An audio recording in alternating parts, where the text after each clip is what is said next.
Têm surgido algumas dúvidas sobre a realização do segundo trabalho e eu queria dar aqui uma chega. Eu sei que algumas dessas dúvidas já foram dissipadas na aula teórica, o professor da teórica deu uma explicação, e eu vou dar aqui uma outra com um caráter talvez mais prático, mais pragmático, com base no exemplo. Portanto, vocês imaginem que têm duas componentes de velocidade, uma componente de velocidade em Vx e uma componente de velocidade em Vy, ok? E que estas velocidades, a velocidade é a variação da posição em ordem ao tempo, né? Portanto vocês vão ter um dx dt, ok? E ali vão ter, obviamente, um dy dt. E o que vai acontecer é que, vamos supor, for the sake of this example, quer dizer, só com caráter exemplificativo, que a minha velocidade em dx era traduzida por esta forma. Portanto, isto é 2t ao quadrado. Reparem, a minha variável independente é t, porque justamente o que está implícito na velocidade é a variação da posição em ordem ao tempo, ok? Portanto, a minha variável dependente vai ser a posição e a minha variável independente vai ser o tempo. Ou dito de outra maneira, o meu x vai ser o tempo, o meu y vai ser a minha posição. Mas isso aqui pode ser um bocadinho confuso, porque eu tenho componentes de velocidade em x e em y, ok? Por outro lado, a variação da velocidade da posição em ordem ao tempo em y, quer dizer, a velocidade em y vai ser definida por esta outra lei, que é seno de t, ok? Muito bem. Ora, o que vocês precisam de lembrar é uma coisa tão simples como esta, que é este dx, lembram-se quando discutimos a noção de derivada na aula, okay? É um intervalo infinitesimalmente pequeno de distância em ordem ao tempo. Mas eu posso pensar assim, bem, eu tenho o x num tempo à frente, menos o x num tempo atrás, não é? Ou seja, o meu dx seria igual a isto, ok? E então posso escrever dx assim, e posso pôr isto aqui, tudo a dividir pelo tempo, ok? Portanto, perceberam essa passagem? É muito simples, ok? Podem fazer exatamente a mesma coisa para o y, a gente já vai lá tratar do y. Agora eu queria-vos só mostrar a passagem seguinte, que é, vocês a partir daqui podem fazer uma coisa muito simples, que é exprimir a posição da vossa partícula, não é? Ou do que quer que seja que estejam a considerar, a posição à frente, no tempo à frente, a partir da lei da velocidade, e a partir da posição inicial e a partir do incremento temporal. Como é que vocês fazem isto? Fazem isto de uma maneira muito simples, que é considerar o seguinte. Considerar que a posição da partícula no tempo à frente, okay, vai ser igual a quê? Vai ser igual, obviamente, à lei da vossa velocidade, que neste caso é 2x ao quadrado, 2t ao quadrado, vão multiplicar isso pelo incremento temporal, ou seja, isto está aqui no denominador, vai passar para o outro lado desta expressão, está aqui a dividir, vai passar ali a multiplicar, tão simples quanto isso, e depois o que vocês vão fazer é somar a posição inicial, ok? Portanto, vocês podem fazer exatamente a mesma coisa para a componente da velocidade em y, reparem, e se fizerem isso, o que vocês vão acabar por ficar vão ter um y à frente, vou pôr aqui um tempo à frente, vocês podem se perguntar, se o y é o tempo à frente, porque é que eu estou a usar aqui, porque é que eu estou a indexar este y a uma variável chamada i e não t? Já vão ver porquê. É muito simples a explicação para isso. É uma explicação de ordem prática, não há nenhuma coisa científica por trás disso. Mas, portanto, vocês vão ter justamente seno de t, que multiplica, seno de t, que vai multiplicar o vosso incremento temporal e vai somar à posição y no instante atrás. Okay? Portanto, no fundo, vocês vão ter estas duas expressões, são aquilo que vos vai permitir fazer o vosso gráfico animado e de uma maneira muito simples. O que vocês vão fazer é usar as duas expressões dentro de um ciclo for, em que o que vai fazer correr esse ciclo for são justamente os sucessivos incrementos temporais. Okay? Portanto, estas duas expressões definem a posição no tempo à frente em função da posição no tempo atrás. Ok? E ali a mesma coisa. A posição, neste caso a coordenada da posição em y à frente, em função do tempo da posição que estava atrás. Claro que tem que ter um incremento de tempo e tem que ter uma expressão do modo como a posição varia em função do tempo, que é a vossa expressão da velocidade em x ou em y. Ok? Portanto, o que é que vocês precisam? Reparem, precisam de um x e de um y iniciado. Então, a gente vai dizer aqui, por exemplo, que x é igual a 1 e que y é igual a 1, sem problema. Depois precisam de discretizar o vosso tempo. Ok? Então podem falar, por exemplo, num tempo inicial. O vosso tempo inicial poderá ser igual a 1. Isto é a título de exemplo. E o vosso tempo final vai ser uma coisa igual a 200, por exemplo.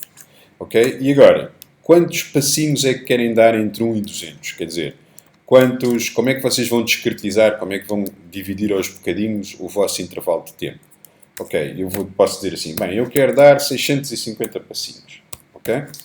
Então, se eu der 650 passinhos, como é que eu vou ficar?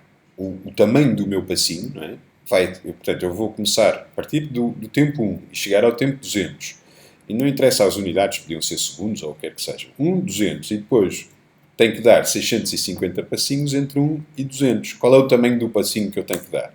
Então, para calcular isso, a maneira, digamos, mais lógica é eu pensar no tempo final menos no tempo inicial, ok?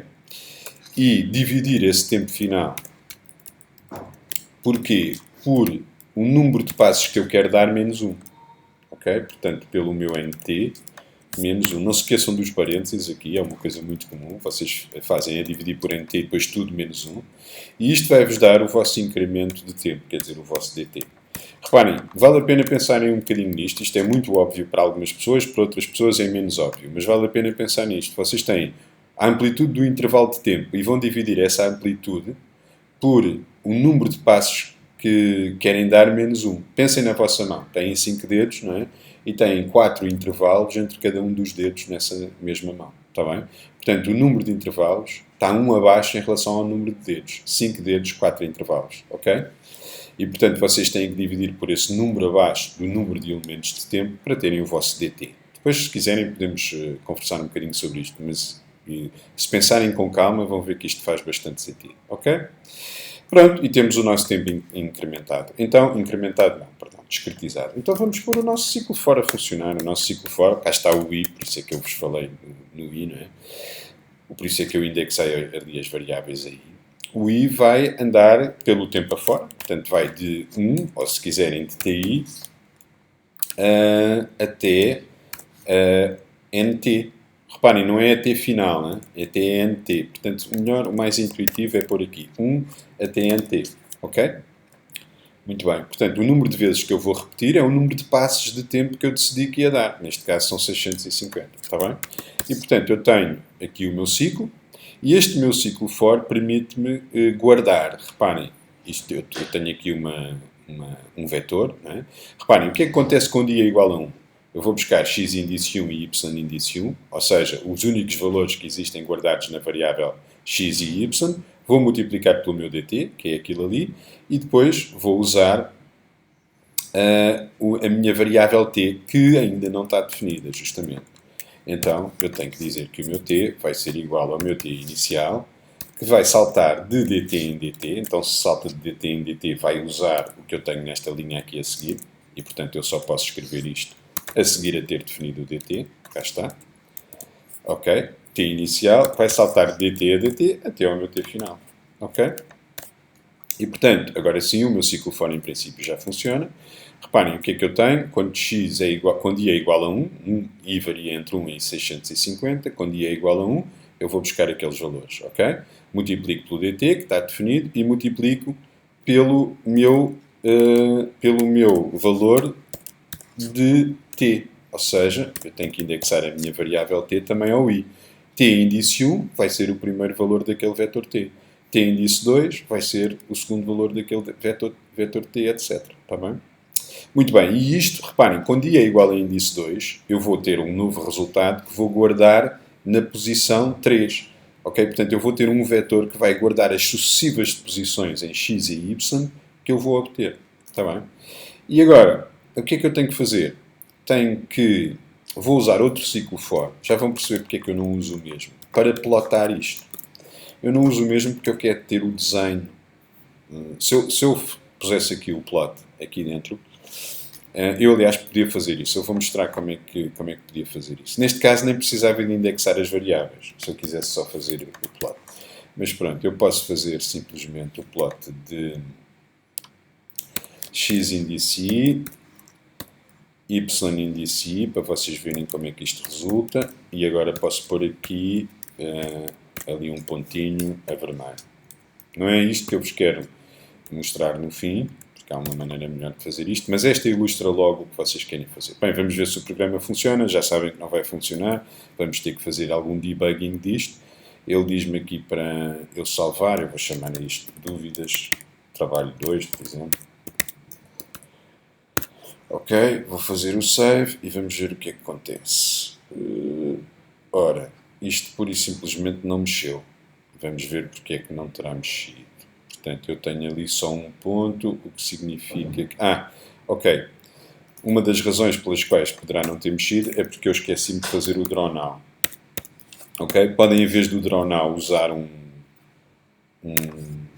pause, mas o draw now geralmente resulta bem. E vamos fazer também um hold on. Se fizermos aqui um hold on, temos que fazer ali, obviamente, um hold off. Ok? No fim. Vamos ver, portanto, o que é que ele vai calcular. Vai calcular tal. Depois vamos ver o que é que vai acontecer. Exatamente, ele começa a mexer. Espetacularmente, ok?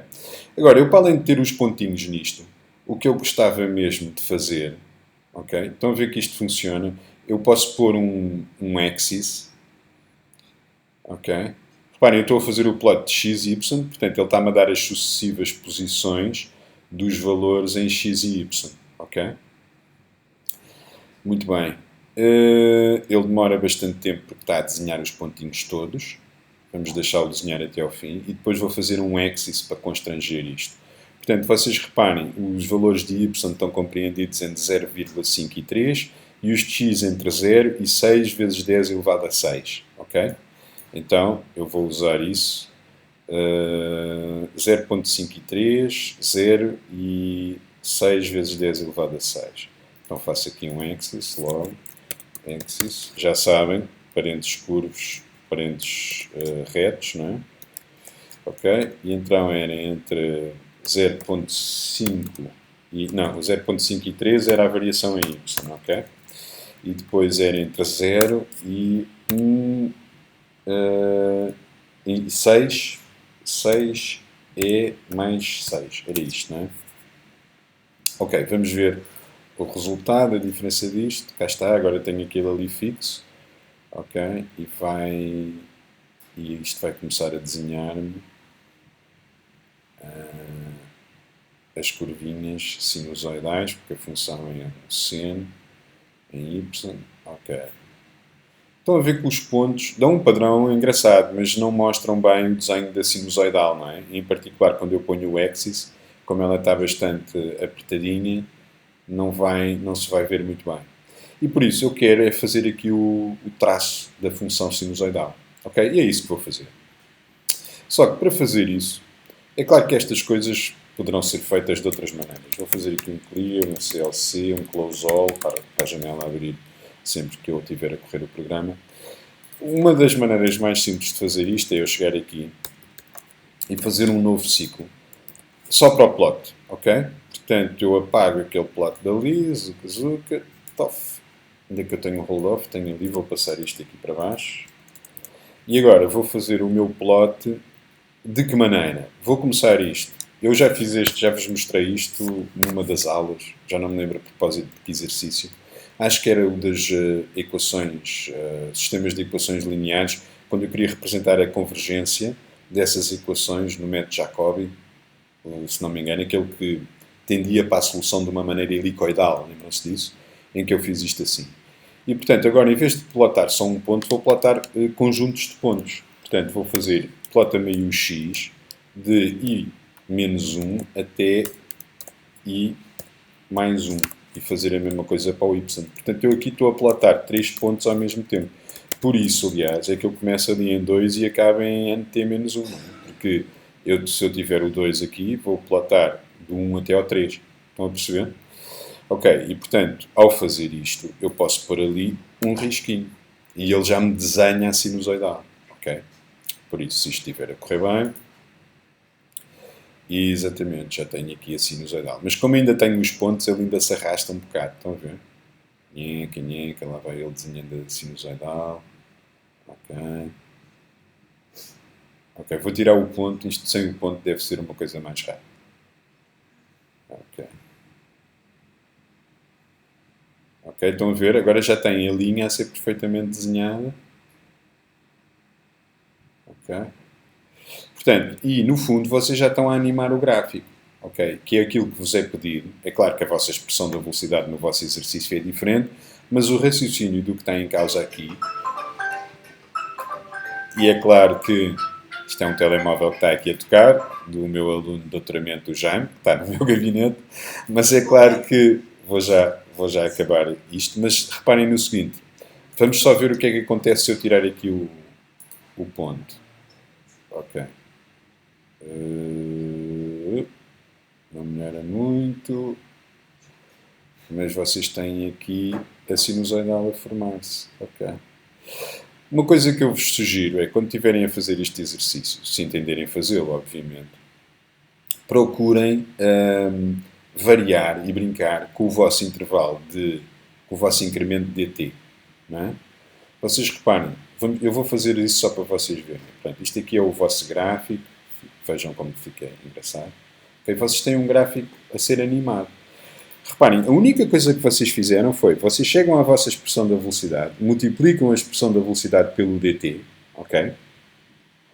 Que vem ali de baixo, e somam na posição inicial. Estão a ver? Portanto, vocês têm x final menos x inicial a dividir por dt. E o que vocês fizeram foi definir o x à frente a partir do x atrás, porque este método é um método iterativo, não é? Tem uma posição inicial, tem um valor inicial, e vocês vão pôr isto a mexer, multiplicando pelo incremento do tempo e se manda à posição inicial. É tão simples como isso.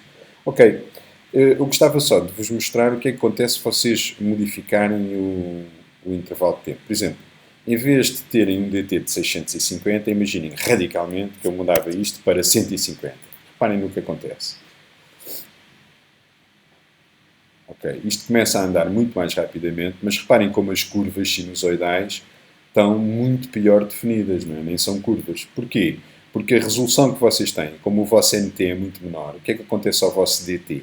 Fica muito maior, e um dt maior define com menor resolução as curvas, não é? Portanto, tem que haver aqui um equilíbrio entre o número de passos que vocês querem dar, ok? E o vosso t final.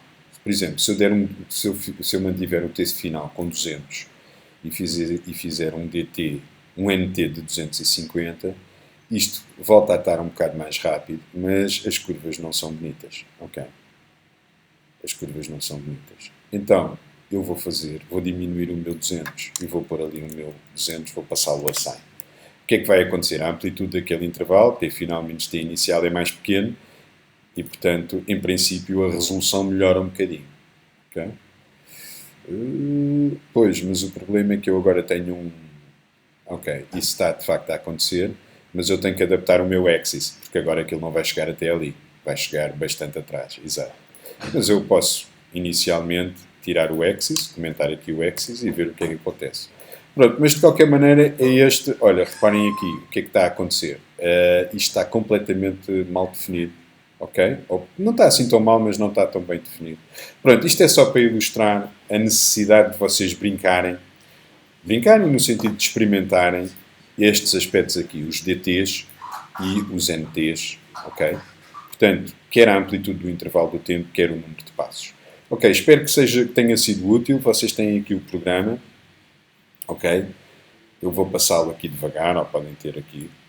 Okay? Depois, se quiserem este fecheiro, eu também vos posso mandar. Posso-vos mandar, aliás, o fecheiro quando divulgar este vídeo. Espero que tenha sido útil e que vocês se dediquem com entusiasmo ao próximo trabalho, que é de facto bastante giro. Espero que isso tenha servido para ilustrar isso mesmo.